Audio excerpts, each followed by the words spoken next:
శత్రువు ఎలా దాడి చేస్తాడు, ఏ వైపు నుంచి అపవాదిగా సంఘములో చొరబడతాడు, దేవుని యొక్క కార్యాలను చెడగొడతాడు, ఇవన్నీ కూడా తెలుసుకోవాలి అనుకున్నట్లయితే సంఘములో ప్రార్థించేవారు కావాలి, సంఘములో కనిపెట్టేవారు కావాలి, సంఘములో దర్శనాలు చూచేవారు కావాలి, సంఘములో దేవుని యొక్క సన్నిధిలో కలలు కనేవారు కూడా లేవాలి.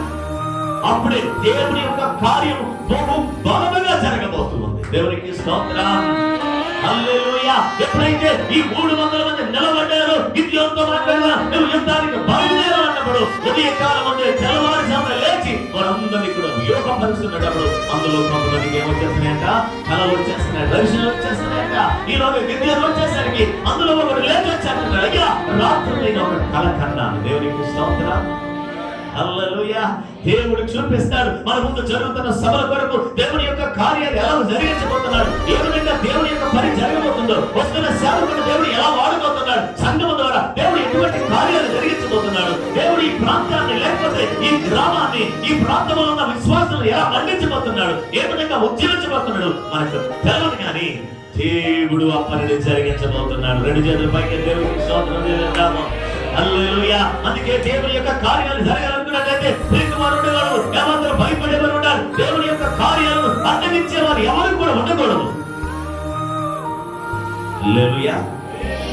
దేవుని పని జరగాలంటే వీరితో చాలు. హల్లెలూయా. వారు ఎంతమంది ఉన్నా పర్వాలేదు, ఎటువంటి పరిస్థితులు ఎదురైనా పర్వాలేదు, కానీ మనము ఈ విధంగా మండించబడిన వారమైనట్లయితే దేవుడు తప్పకుండా మన ద్వారా భీకరమైన కార్యములు జరిగిస్తాడు. హల్లెలూయా.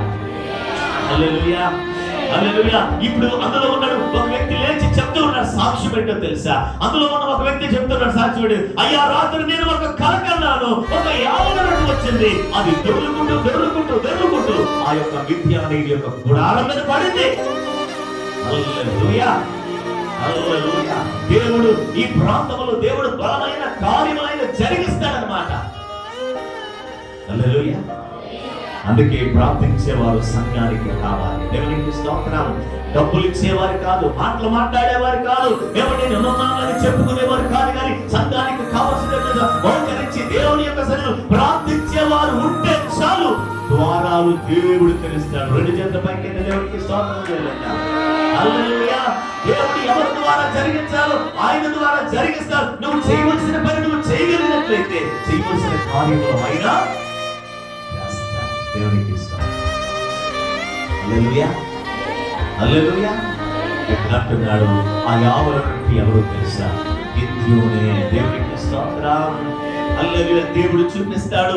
దేవుడు ఏమని కార్యాలు దగ్గరకు వచ్చేసరికి, ఏమంటే ఆ సమయం వచ్చేసరికి దేవుడు అనేకమైన చూపిస్తాడు. ఏమంటే ద్వారాలు తెలుస్తాడు. ప్రస్తుతానికి అవన్నీ కూడా ఎలా ఉంటాయంటే చాలా ఇరుగ్గానే ఉంటాయి, చాలా సంకుచితంగానే ఉంటాయి, చాలా సమస్యగానే ఉంటాయి, కానీ అది దగ్గరకు వచ్చేసరికి ప్రారంభం ఎప్పుడు కూడా కఠినంగానే ఉండాలి, ప్రారంభం ఎప్పుడు కూడా ఇరుకుగానే ఉండాలి, ప్రారంభం ఎప్పుడు ఎలా జరుగుతుంది ఏమంటే అనుమానాలతో మనం ముందుకు విశ్వాసంతో మనం వెళ్ళిపోతున్నట్లయితే దేవుడు మార్గాలన్నీ కూడా దేవుడు సరళం చేస్తాడు. దేవునికి స్తోత్రం.